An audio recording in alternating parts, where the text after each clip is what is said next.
నమస్కారం. మీరు చూస్తున్నారు పూజ టీవీ. నేను లలిత సహస్ర. ముందుగా ఆర్టీవీ ప్రేక్షకులకు, పూజ టీవీ ప్రేక్షకులకు నూతన సంవత్సర శుభాకాంక్షలు. 2026 సంవత్సరం మీరు ఖచ్చితంగా ఆనందంగా, అలాగే మీరు అనుకున్నవన్నీ కూడా విజయం సాధించాలని మా ఛానల్ తరఫున నేను కోరుకుంటున్నాం. అయితే 2026 సంవత్సరంలో ఎలా ఉండబోతుంది ఏంటి అనే ఉత్కంఠ మీలో కూడా ఉంది కదా! మరి ఈ సంవత్సరం ఏ ఏ రాశుల వారికి ఎలాంటి అవకాశాలొస్తాయి? ఎలాంటి రాజ్యపూజ్యం ఉంది? ఎలాంటి అవమానాలున్నాయి? ఎలాంటి జాగ్రత్తలు తీసుకోవాలి?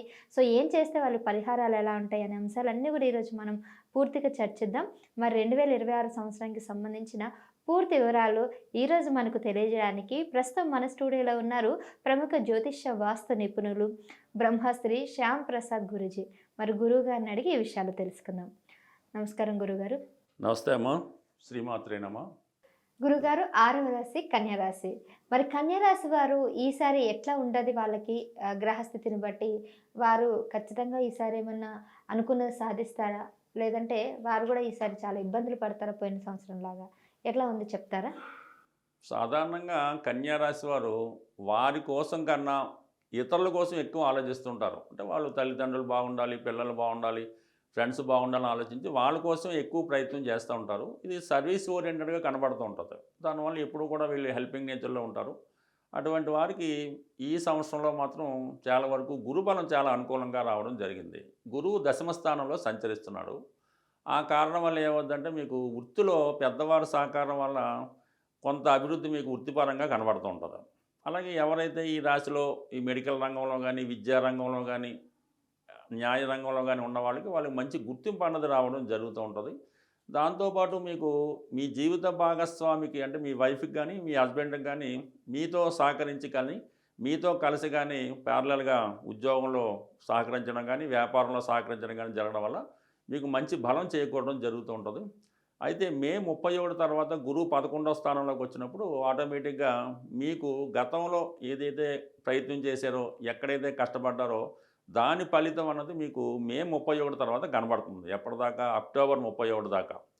అదేంటంటే ఒకటి గృహలాభం. మీకు చతుర్థాధిపతి లాభస్థానంలోకి వచ్చినప్పుడు మీకు గృహయోగం ఏర్పడుతూ ఉంటుంది. మీరు పెద్దవాళ్ళ ద్వారా మీకు వారసత్వంగా మీ పేరుతో ఇల్లు రావచ్చు, లేదంటే మీరు ఏదన్నా సొంతంగా మీరు సంపాదించిన ధనంతో గృహం కొనుక్కునే అవకాశం ఉంది. మొత్తం మీద ఈ రాశి వారికి ఈ మే తర్వాత గృహలాభం, వాహన లాభం కూడా కలిగే ఉంది. మరి అలాగే సప్తమాధిపతి లాభస్థితి వల్ల ఎవరైతే వివాహం కొరకు ఎదురు చూస్తున్నారో వారికి వివాహ ప్రయత్నాలు నెరవేరుతాయి. అంటే పెళ్లి సంబంధం కూడుతుంది, వివాహం కూడా జరిగే అవకాశం ఉంది ఈ సంవత్సరం ద్వితీయార్థంలో. అయితే కొంతమందికి ఆల్రెడీ వివాహం జరుగున్న వాళ్ళకి మీ యొక్క జీవిత భాగస్వామికి కొత్త ఉద్యోగం రావడం కానీ, వారికి ఏదైనా ఆదాయం పెరగడం కానీ, కొంతమందికి మంచి ధనవంతురాలైనటువంటి భార్య కూడా వచ్చే అవకాశం ఉన్నది. ఇది ఈ రాశి వారికి గురువు చాలా బలంగా ఉండడం వల్ల చాలా వరకు ద్వితీయార్థం చాలా బ్రహ్మాండంగా ఉంటుంది.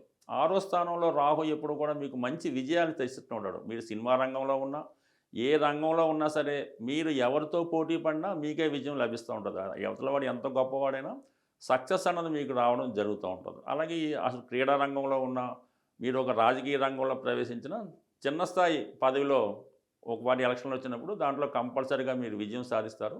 అలాగే ఏదన్నా ఉద్యోగ ప్రయత్నాల్లో కూడా సక్సెస్ అన్నది బాగుంది కాబట్టి రాహు మీకు చాలా అనుకూలంగా ఉండడం జరిగింది. శని సప్తమ స్థానంలో ఉన్నప్పుడు ఏమవుతుందంటే ఈ ఉద్యోగపరంగా ఎంత కష్టపడ్డా కూడా గ్రోత్ అన్నది పెద్దగా కనబడదు. అందువల్ల ఎక్కువ కష్టపడడం వల్ల మీకు శని సహకరించే అవకాశం అది ఉంటుంది. ముఖ్యంగా కేతు 12వ స్థానం సంచారం వల్ల ఏమవుతుందంటే అనవసర విషయాల మీద ఎక్కువ ఇంట్రెస్ట్ పెట్టి దానికోసం మనీ వేస్ట్ చేస్తూ ఉంటారు.